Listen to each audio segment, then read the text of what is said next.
It was to be the highlight of their season. After a 5-3-3 record through 11 games, the 1941 San Jose State College Spartans would play their final 2 scheduled contests in Honolulu, Hawaii.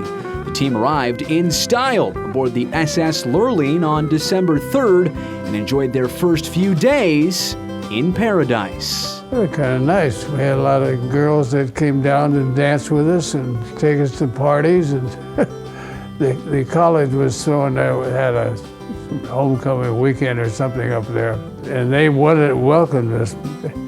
And we thought all these pretty little Hawaiian girls were pretty nice. The team was having breakfast on an outdoor balcony at their Moana Hotel Sunday morning, December 7th, 1941. Just before 8 a.m., sunny Hawaiian skies turned into uncertainty.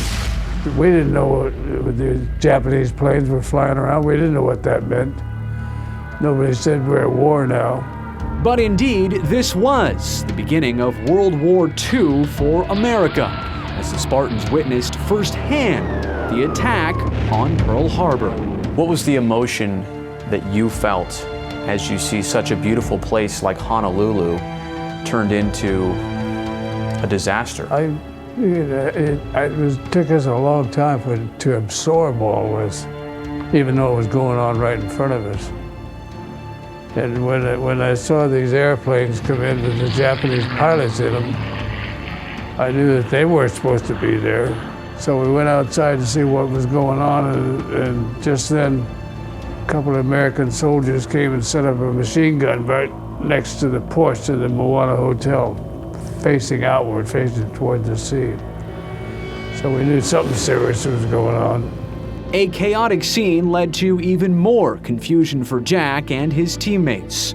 From a distance, they watched everything that transpired, but they could not do much about it.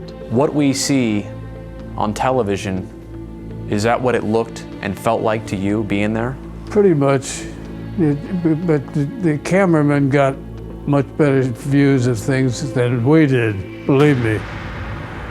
But our job was trying to get away from our coach, because he was the one that wouldn't let us go anyplace. He didn't want anything to happen. In the days following, head coach Ben Winkleman and his almost 40 young men were now stranded on the island of Oahu. December 7th, 1941, a date which will live in infamy.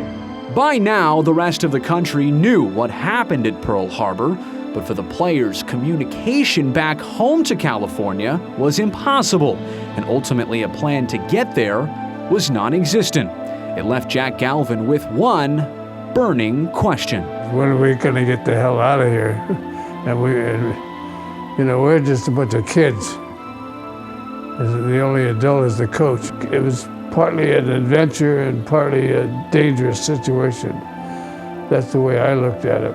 23 of the Spartans were of legal age, 21 at the time, for enlistment into the military. The rest, including Jack Galvin, instantly became members of the Honolulu Police Department. They were given guns and ordered not to hesitate in pulling the trigger. Was that a weird situation for you to think about defending yourself? Yeah, when somebody said I could shoot somebody, I didn't want to do it, but I thought, well, who am I going to shoot? I can't remember anybody arguing or disagreeing with it. We wanted to do something. By mid-December, the U.S. government had commandeered the luxury liner SS President Coolidge. It was to depart Honolulu on December 19th as the first civilian convoy back to San Francisco. Jack was lucky enough to be on this ship as it arrived to the mainland on Christmas Day. I remember sitting outside the Golden Gate. People on the shore saw us and they started waving to us. And this was the first convoy now.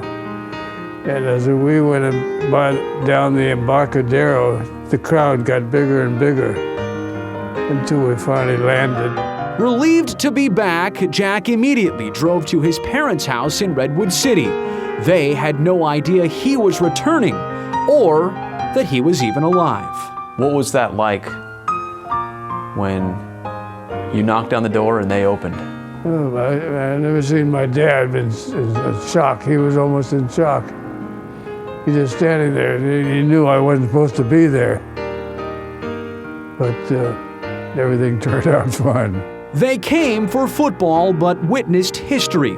Some of the 1941 San Jose State Spartans even stayed in Hawaii serving military duties until 1945 when World War II was over. Now 90 years old, Jack Galvin is a living reminder of all of those who were not so fortunate on a day that will live in infamy.